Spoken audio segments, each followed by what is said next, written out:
There we go. All right. So thank you very much, Glenn. I appreciate you inviting me to join your group. I love Alcoholics Anonymous. I love the people in Alcoholics Anonymous.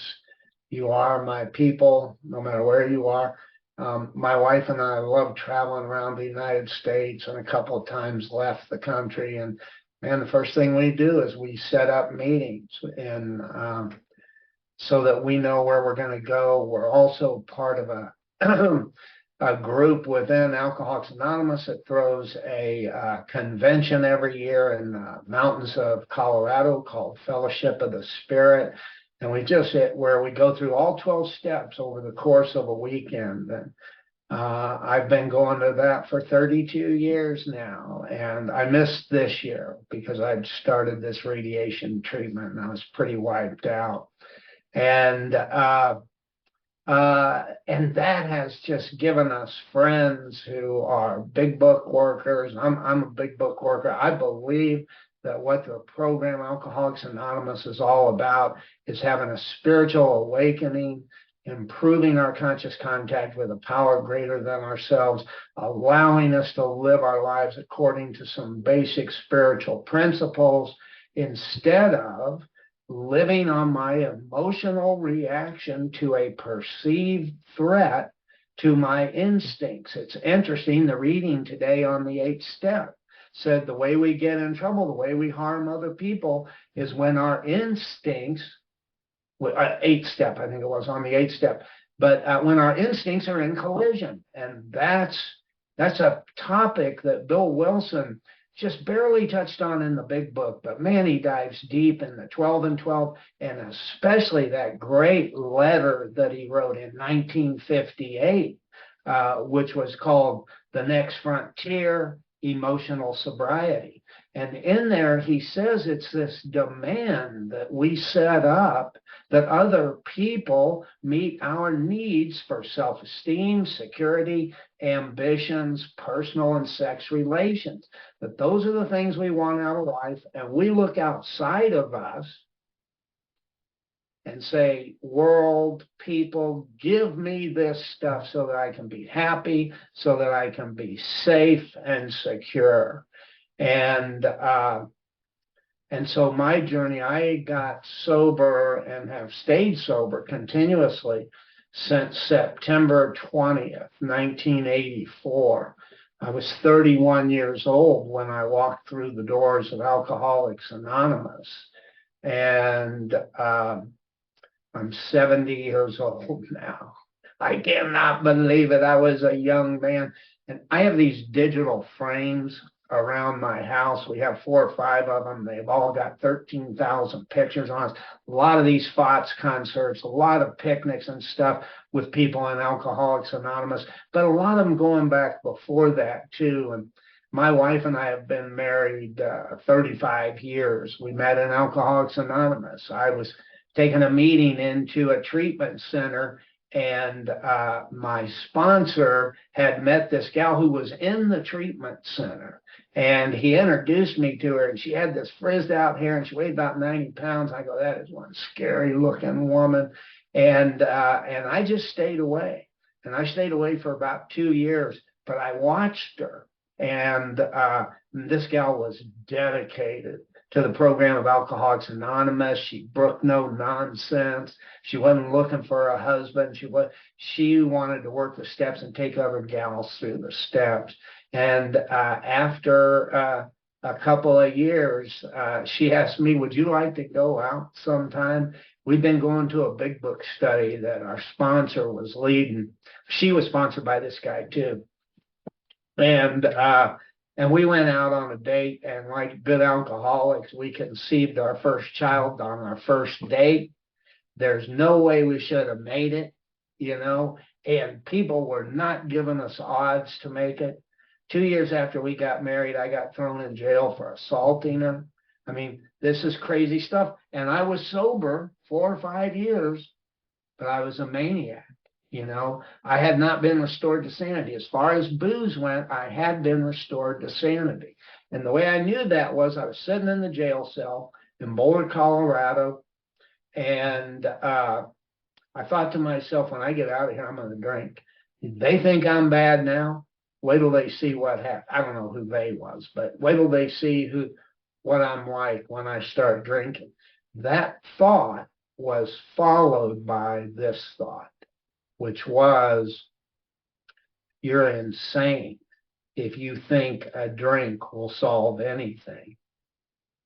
And it disappeared, and that the desire to drink or the thought that I might drink has never come back in all that time. And I knew I'd been restored to sanity as far as alcohol was concerned, but because I was sitting in a jail cell and I hurt the woman that I'd pledged my life to, right?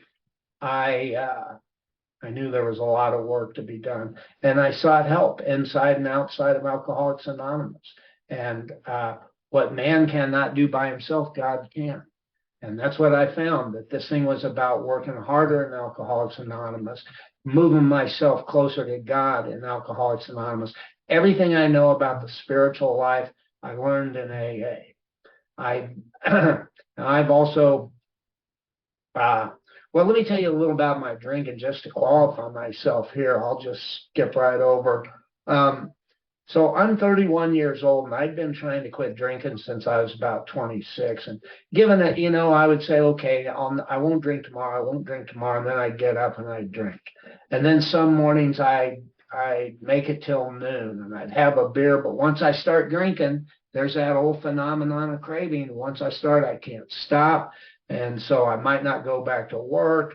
And I couldn't understand what is wrong with me. I really want to quit. This is ruining my life. I also happened to be an IV drug user back then. I was really, what I was just a garbage pail, but it was always alcohol, alcohol, alcohol. And I couldn't stop when I really wanted to stop. And I went on like that for about 5 years. And my career was in the oil and gas industry, and I performed a function they call landman. And so that is to buy oil and gas leases and maintain oil and gas leases and run mineral research and stuff like that. And I was kind of a gun for hire working these jobs. And I got sent down to Texas, to Victoria, Texas. And I was really crashing and burning by that point, but I had no idea that's what was going on with me. I just knew I was very unhappy and I couldn't stop drinking.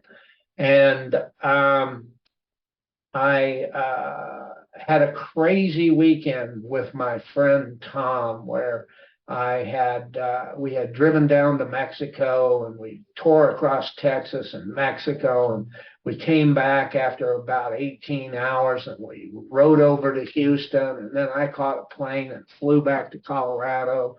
And when I finally got back to Victoria, Texas, where I was working, I realized, you're just nuts. Something's really going wrong with you. But I'd kind of, excuse me, part of this radiation treatment has really kind of scarred the inside of my throat, and so it makes it kind of difficult. And I need to take a sip of water every once in a while. Anyway, I'd kind of given up. It wasn't working. Nothing I was doing was working. And so I decided to fly to Oklahoma City, where I'd been raised, and hang out with old friends that drank the way I drank. And I got into Oklahoma City and I started drinking like that the first night and the second night. And we were running wild. I was staying with a friend of mine. And another friend, maybe one of my best friends, maybe the only person who could have 12-step me. We'd known each other since grade school. His name was Ken. And Ken called me where I was staying. He said, "Hey, man, I'd love to see you." We had reconnected in Colorado. He'd gone to the University of Denver, and I went to the University of Colorado. And we'd really, man, we were only in our 20s, and we were on a downhill slide, both of us. And but we'd always had this common bond. And I used to look at Ken and think, if I got as bad as Ken, because he was from a really wealthy family and they didn't know they were doing this, but they supported his drug habit. And and he was a mess, and I could see that in him, but I couldn't really see it in me. I mean, all it just seemed like was, I don't know what's wrong with me. I must be insane. And Ken said, "Can I come over and see you?" And he came over to see me, and it was about 8 o'clock in the morning, 8, 9 o'clock in the morning. And I'd started drinking Bloody Marys, and Ken says, "Hey, how you doing, man?" We said some hellos and stuff like that, and I said, "Well, I'm doing great." And he said, "You don't look like you're doing great." And I had no intention of telling anybody what was going on inside of my head, because it was dark and it was scary, and I didn't want anybody to know. These were people, the people around me that surrounded me, they were still trying to love me, but I made it very difficult, and the truth came out. I hadn't intended to tell anybody. Surprised me that I was doing it. And I said, "Well, I'm not doing very good." And he said, "I think I may know what's wrong with you." And I said, "What do you think it is?" He said, "I think you're an alcoholic." And he proceeded to tell me the story of how he'd gotten sober. He had come over there to visit me that day, 90 days sober, no idea that he was going to be making a 12-step call. And he told me a story of how he got sober in Alcoholics Anonymous. And he told me that at 90 days sober, that he had this wonderful life. And I could see it in his eyes. He was telling the truth. And he said, "When you get back to Victoria, Texas," because I still had that job, find Alcoholics Anonymous in the phone book. You guys know what phone books are? Well, anyway, there was no Google back then. So, and you just looked, and there it was, Alcoholics Anonymous. And I found a meeting when I got back there. And I went to my first meeting in Victoria about September 17th. 1984, and I had a slip in there, but on the 17th I went to this meeting.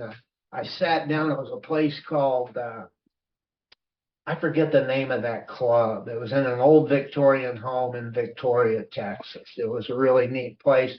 I sat down, and they started the meeting. The first guy to share was a man, and he started talking about his wife and her drinking, and every time she drank, she'd cheat on her.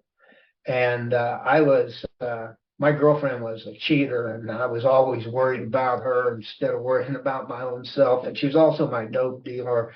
And so it was a totally sick relationship. But I'm getting real nervous with this guy talking about his cheating wife. And all of a sudden, this gal turns to me and she says, "Honey, are you here for the AA meeting?" And I said, "Yeah, yes, ma'am, I sure am." And she said, "Well, this is Al-Anon." She said, "You see those double doors over there? If you walk through those doors, you'll find the AA meeting." And I opened that door, and people were in there talking and smoking with one hand, drinking coffee with the other hand, big cloud of smoke in there. You could smoke at all the meetings back then. In fact, I never did more smoking than that first 3 months I was in AA. I'd smoke a packet a meeting. It was insane. But I wasn't drinking, thank God. And so this meeting had a neat format. They would give 3 people 20 minutes to tell their story, and they were all about my age. One guy was about 5 years older, one guy was about exactly my age, and the other one was about 5 years younger. And they had these horrific stories of where their alcoholism had taken them. And this one guy who was my age, and he had like 4 or 5 years of sobriety, and he'd gotten sober in prison. He'd been driving his pickup truck, and in the back of the pickup truck was his nephew, and his pregnant wife was sitting next to him. He flipped the truck, killed the unborn child, and killed his nephew who was in the back of the truck. And so he got his first couple of years of sobriety doing time for a vehicular homicide charge. And man, this guy was happy, joyous, and free. He wasn't talking about, oh, me, poor me. And then another guy told his story, and he had managed Tex-Mex music bands down in South Texas, and he'd lost everything. He'd lost a home, he'd lost a wife, he'd lost his business, a business that he loved and really had a lot of fun with. His name was Robert, and I thought, wow, man. And what I heard from these guys, and I know this doesn't happen all the time, and I got to tell you about this doesn't happen all the time. Man, I have been one of the luckiest guys in AA. Everything was always right there for me, right when I needed it. And listening to these guys talk, what came to mind was not, I'm not like them. This has nothing to do with me. This won't work for me. Instead, what I saw was, this is what's in store for me. I knew the way they drink was like the way I drank, and that it had been sheer luck that the things that had happened to them had not happened to me. And so I felt at home. I felt like this is where I belonged. After the meeting, I walked up to Robert, who had also chaired the meeting that night, and said, hey, I think I'm an alcoholic. And he goes, yeah, it's so amazing. That's how so many people get here. And I thought, oh my God, how did he know? I thought that was the most amazing thing, that yes, that's how people get to AA. They suspect they're alcoholics. And he said, listen, do something. Go home tonight and pray to a God that you don't believe in. And I thought, how do you know that? Because I'd been doing these foxhole prayers, and I'd been raised in the church, and I was a choir boy, and I was an altar boy, and I'd done all that stuff. And I'd gone to Episcopal High School in Tennessee. And so I had a lot of religion around me, but I didn't have what these guys were talking about. I didn't have a direct contact with this power greater than myself, which could solve my problems. But I believed that it was happening for them. And so I went home that night, and I prayed to a God that I wasn't sure of, didn't believe in, had made an awful lot of fun of anybody that believed in God. And I said, God, if you're out there, you've seen what's been going on with me. You know I can't drink safely, and I can't stop drinking.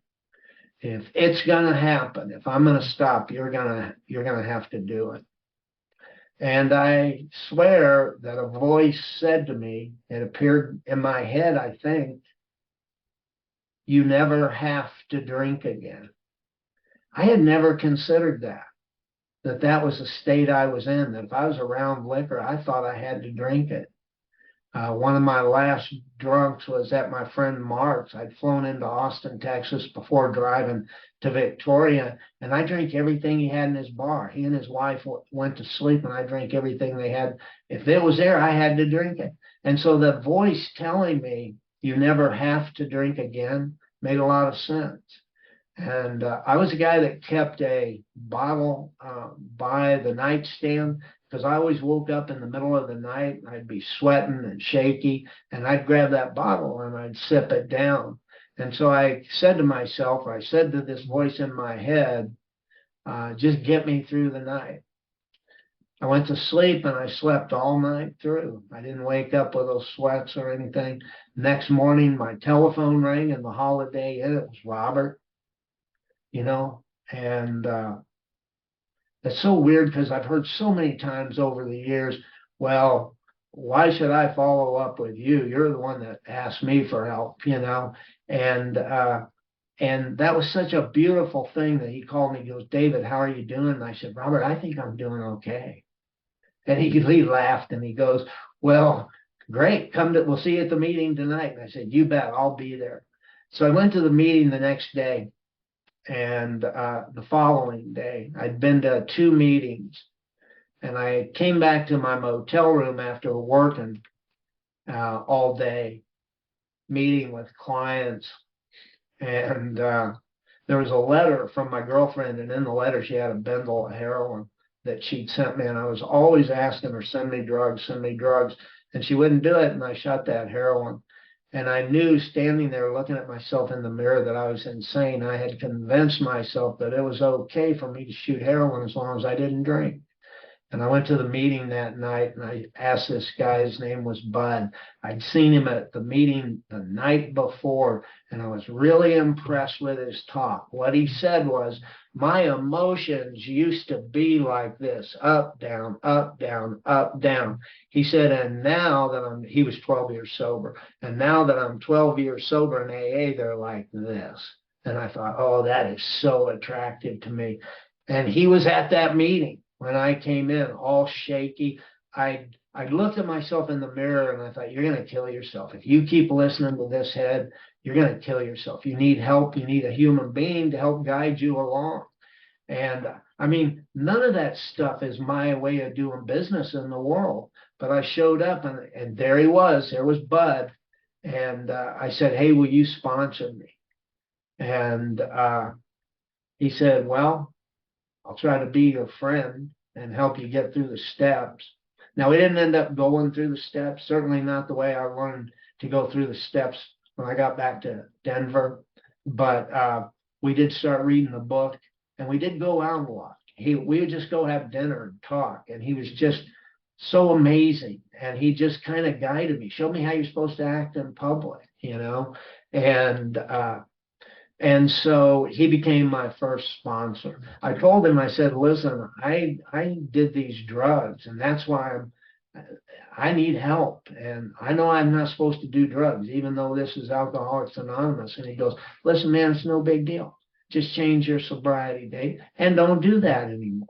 And I thought, great, okay. And I know some people get nervous when you talk about drugs, but the thing is, nobody's ever told me that, yeah, you didn't really need to change your date because it's a non-conference approved topic, you know? And so I'm grateful that Bud just said it's not a big deal. All you got to do is change your sobriety date. So I got my first 90 days of sobriety in Texas. Came back home right around Christmas time. Listen, this change in me was significant. I was surrounded by these angels down there in Texas. These guys, young guys, man, they were reading the most fantastic materials and Sermon on the Mount and Think and Grow Rich and all these crazy books about the power of the mind. And probably some of you have read Emmett Fox's Sermon on the Mount. That was one that they gave me to read. And they gave me a bunch of the AA literature as Bill sees it. I go, is this a good book to have? And they go, yeah, man, it's like having a sponsor in your pocket. Any topic you come up with, Bill Wilson's got something to say about it. And so I was surrounded by these people who really encouraged me. And then one guy said, hey, would you come over and talk to me and my wife before you leave? He knew I was leaving. He'd kind of taken a liking to me and really was protective of my sobriety because, man, I'm 90 days. I mean, I just can't even imagine 90 days and people are treating me like I'm a human being. And so I went over to his house and he said, listen, I'm one of the trustees, and I forget which panel he was on. And he said, but the trustee from Colorado and I have become very good friends. It was a man named Don P. And he said, when you get to Denver, call Don P. He can really help you. And some of you might have heard Don's talks. This guy was unbelievable. He spoke at the 1990 International Convention in front of 50,000 people. And he ended up being my sponsor, and he ended up being part of my home group. And we got to spend a lot of time together. But I didn't call him right away because I was afraid, what would this guy want with me, you know? And so I kept that number in my wallet. And about 2 years later, he was at a meeting I attended, and I said, and I introduced myself. And the guy who was sponsoring me at that time was also sponsored by Don. So he we kind of developed a little friendship. And I go, look, I've been carrying this around, your phone number, in my wallet for a couple of years. And he goes, uh, call me anytime.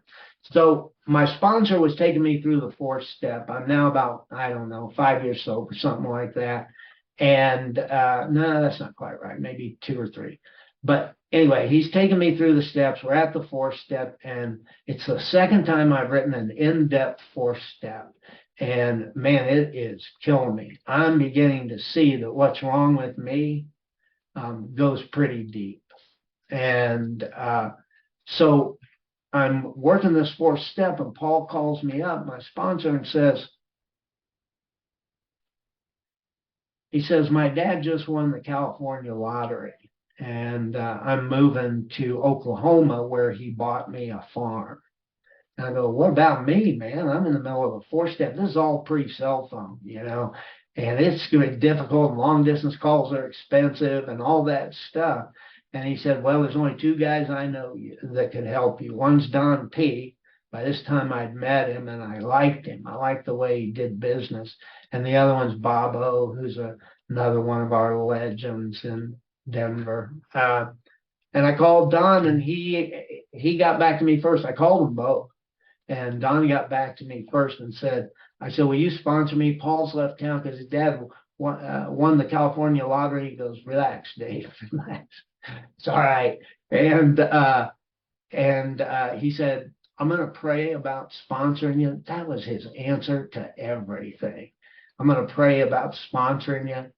And but meet me at the Denver Thursday night group. That's my home group, and we'll talk about it there.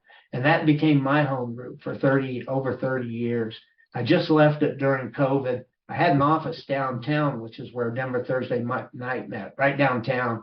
We had so many people come through there through the years. It ended up growing to about 100 people, and all these trustees from all over the world wanted to come there because they wanted to meet Don. And we just had this incredible experience of meeting all these people and really providing a place where especially new people could hear big books spoken there. And Don took me through the steps. He said, yeah, I'll take you through the steps. You need to meet me at my house Tuesday morning, 6 a.m. Tuesday morning, 6 a.m. Man, he lives in Aurora. I'm in Broomfield. It's a 45-minute ride. Means I got to leave my house at 5:15 a.m. But I was ready. Yes. And so Don took me through the steps, and then Don moved to North Carolina, where he was working in the prison system to take a recovery program into the prison system. He was working with another AA legend, Tom I. And this guy, Mickey M., had joined our group. Mickey's been my sponsor for 30 years now. I said, Don, I think I need somebody here in town. Are you okay with that? And he goes, doesn't matter if I'm okay or not, Dave. You do what you need to do. He goes, I love you no matter what. And I thought, man, I love that guy. And Mickey and I started going through the steps together. And he's been my sponsor now for over 30 years. He's almost 50 years sober. I'm 70 and I think he's 78. He got sober in his 20s. He's an amazing guy. And as we're working the steps, every couple of years, one of us would suggest, hey, let's go through the steps again. And I want to say something about this before I do it, before I tell you the story. And that is that I know that not everybody thinks you should work the steps over and over and over again. But that's what my sponsor suggested, and I was willing because I trusted him. My experience with that is that it was just another one of those incredibly lucky things that contributed to what I consider to be I've been rocketed into the fourth dimension of existence. I've had deep and effective spiritual experiences multiple times. I got diagnosed with cancer about 6 weeks ago, and my first thought was, God has got me right where he wants me. He has prepared me to be ready to trust and rely on him no matter what, even when I get cancer. And I believe a lot of that has to do with multiple steps through multiple trips through the steps. I'm not saying anybody else has to do it. I'm not trying to add to your to-do list. I'm just telling you about my experience, strength, and hope. So we would do it every couple of years, and we'd kind of do it around my birthday. And I went over to visit him and he said, yeah, I'm going to take you through the steps. This is about 8, 9 years ago. He goes, but 1 year after we finish the steps, you got to promise me you'll come back. We'll do it again. And I looked at him thinking, God dang, Mickey, I mean, do you know who I am? And yeah, he did. He knew I was an alcoholic that really needed some help. And so we started 8, 9 years ago, maybe doing steps every year. It's been an incredible adventure. The stated promise of working the 12 steps is that we will have a spiritual awakening as the result of these steps. And I don't see anywhere in the book where it says one and done. I believe if I continue to work these steps, I can continue to awaken. Awaken to what? A new level of consciousness. I'm one of these guys. Right now, we're in the middle of a big book study that we do in Boulder where we read line by line, word for word. And when I sponsor guys, I usually take them through the big book. I've also started taking people through 12 and 12, but I'm a big book guy because these guys that sponsor me were big book guys, and it worked, and I was living a good life. Even when I was sitting in jail, I was living a good life. I mean, it was unbelievable that I was going to be okay. When I got over that thing about I'm going to drink and decided I'm going to trust and rely on God, my thought was, isn't this interesting? I wonder how he's going to use this. And listen, it was years. I was 6 months kicked out of the house and then moved back in. About 3 months later, I got kicked out for 6 months again. I didn't touch anybody, but I got angry and Heidi didn't feel safe. And so I got kicked out again. But through all that, I began to do what I needed to do to deal with that issue of having this terrible temper. And so, let's see.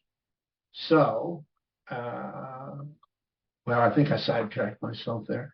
So now, one of the things I wanted to mention is that early on, as we read the big book, there's this line that says, God is either everything or he is nothing. What was our choice to be? And the longer I've stayed around Alcoholics Anonymous, the more times I work the steps, the more I continue to awaken and to transform. I mean, these guys were serious actors. The 12 steps is really based on an ancient spiritual practices that have been used all over the world. Christian mystics, a couple of thousand years ago, the Hindu, Buddhist, Muslim, spiritual practices within the Christian church. The Catholic Church has something kind of similar, the practice of examen, and the Order of Jesus, the Jesuits, So this isn't stuff that we invented, but the genius of Bill Wilson is that he managed to put it in a way that was accessible to people like us, that we could have an incredible spiritual experience and continue to grow. No reason to start kicking in neutral. We can continue to grow if we continue to work. Faith without works is dead, Bill said. So anyway, so I've got this great sponsor. I've got this great life, and I am starting to spend a little bit of time in the 12 and 12. But one of the things that I've taken out of the 12 and 12, I had another one of these sheer luck deals. I went to work for a guy when I was I think about 2 years sober. He said, if you stay here for 1 year, I'll get you trained in meditation. He had been meditating every day, twice a day for like 12 years, 12 or 13 years. And I knew that meditation was part of the 12-step program. And so I said, yeah, man. And so as soon as the year went around, I asked this guy, yeah, I want to take you up on that training. So I got trained in a form of meditation called transcendental meditation. But I really fell in love with it. Practice twice a day, 20 minutes, sit down, be quiet, say a mantra. And so that was sheer luck. I just happened to go to work for this guy. The way I went to work for him was insane. I'd been introduced to him. I wanted him to evaluate a business, and instead I ended up going to work for the guy. I mean, you just can't make this stuff up, but always right when I needed it, it was right there. Or I can have an attitude that everybody's out to get me instead of everybody's out to help me. And so I learned to meditate, and that was over 35 years ago. And so I had these two really powerful practices going for me. The belief that self-examination is critical to continued growth, to look at my background. I know there's people out there that say, no, that's just wallowing around in the past or wallowing around in your darker side. But I'm a firm believer that if I don't stay current with the 10th step, continue to watch for selfishness, dishonesty, resentment, and fear. When they crop up, we ask God to remove them at once. We talk with someone immediately. It's like, oh man, we're supposed to be doing 4th, 5th, and 8 and 9 on top of it. So I believe that there was a reason for that. And as I continue to practice, and in the 12 and 12, Bill's got this great line. He says, all people of spiritual growth have a practice of unsparing self-examination. So that was his take on it, at least by the time he wrote the 12 and 12. So I ran across a line in the 12 and 12 that describes this continued spiritual growth. It's on page 98, I believe. And it says, there is a direct linkage among self-examination and prayer and meditation. Taken separately, these practices, supposed to practice, Dave, can bring much relief and benefit. But when they are logically interwoven, they form an unshakable foundation for life. Now and then we may be granted a glimpse of the ultimate reality, which is God's kingdom. And this will happen as long as we try, however falteringly, to find and do the will of our Creator. That is a mind-blowing statement. You're going to be rocketed into the 4th dimension of existence. You're going to live in God's kingdom. That language that he uses, it's just unbelievable. And all you got to do is try, however falteringly. Yeah, we're all going to fall down, right? To find and do the will of our Creator. And I'd read that thing 100 times, and one day, boom, it just blew my mind when I saw it. And I go, these guys are so serious about what they have to offer us. We have direct conscious contact with our Creator. That's what they're telling us we're supposed to be doing. So anyway, I do want to say that the lens that I get to talking like this, and I got 38 years of sobriety, so a lot of stuff has happened. You know, there's a lot of, as a result of some of my drug use, I had hepatitis C, and I'd had it for years and years and years, and was starting to destroy my liver. So I went through interferon, which is a treatment for hep C, and oh my God, the cure will kill you. I was just insane when I was on this stuff. Your emotions are wrecked. And yet I made it through that. And one of the things I made it through, and here's one of the reasons that I just love AA. I was so whacked out that I couldn't talk to people. I would go to the early morning AA meeting, but I couldn't talk to people. And by that time, I was probably about 20 years sober, 15 years sober, something like that. And people knew what was going on, and I couldn't even pray. My head was so crazy that I couldn't pray. And the people in AA prayed for me, and they sustained me. And they would call me, and they were so kind and gentle. They knew that my mind was a wreck, and they would say, David, I know you probably don't feel like calling me back. I just want you to know I'm thinking about you and I love you. And I was like, oh my God, thank you, thank you, thank you. So anyway, I've had some of these horrific things, but everything seems to have been designed to bring me closer to this God of my own understanding. And all I had to do is put a little work in on these 12 steps. Bill says action, action, and more action. I can't sit on my laurels. Does that mean everybody else has to do what I did? No, of course not. There's a lot of different ways to peel that onion. But I'm telling you how it happened for me and what the result has been. That when I get diagnosed with cancer, I was able to say, thank you, God. I mean, not thank you for the cancer. Thank you for bringing me to a place where I don't have to be afraid of cancer, because I can trust and rely on infinite God. In the 4-step inventory, the fear inventory, there's this great line, and they talk about self-reliance. They say, self-reliance never solved the fear problem. In fact, it never solved any problem. But we are on a different basis. We, meaning people who've done the 3rd step, right? We are on the basis of trusting and relying on God. We trust infinite God rather than finite self. Man, they gave me my definition of selfish. Selfish is always about what's in it for me and how can I fix, manage, and control, instead of just trusting and relying that God's got everything worked out, Dave. All you've got to do is show up. And that's finally, after all these years, become a reality for me.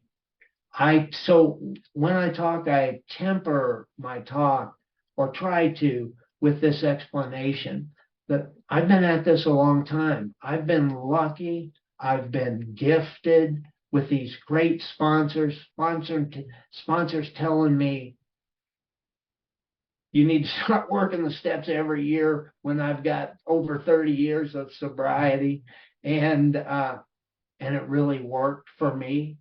And so when I tell this, it sounds like, wow, I just popped out here and that's kind of demanding, or I don't believe that can really happen.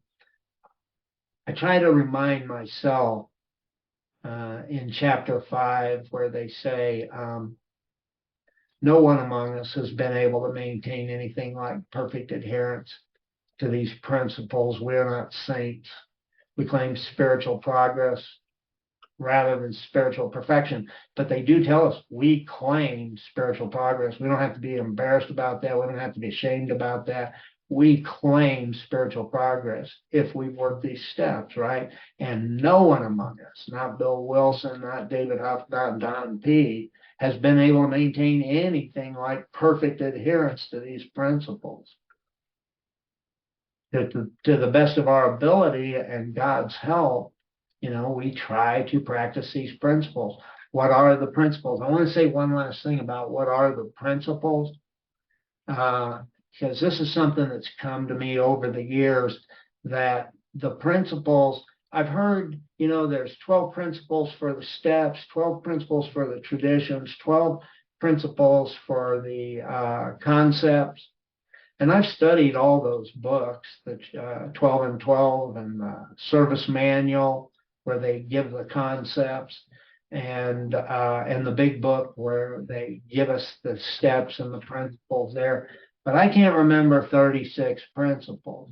But I can remember some things that I've read in the big book about how they say a recovered person can live. And that is that in the 10th step, they tell us love and tolerance of others is our code.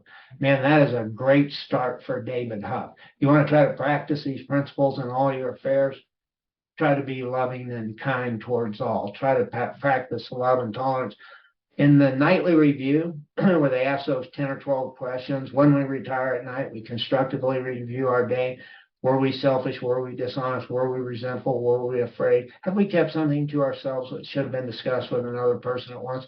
Well, one of the final questions is, were you loving and kind towards all? Boom, there's another principle. We were reading principles out of the ninth step last night in our book study, and the principles around the ninth step are, we don't criticize them. Their faults are not discussed.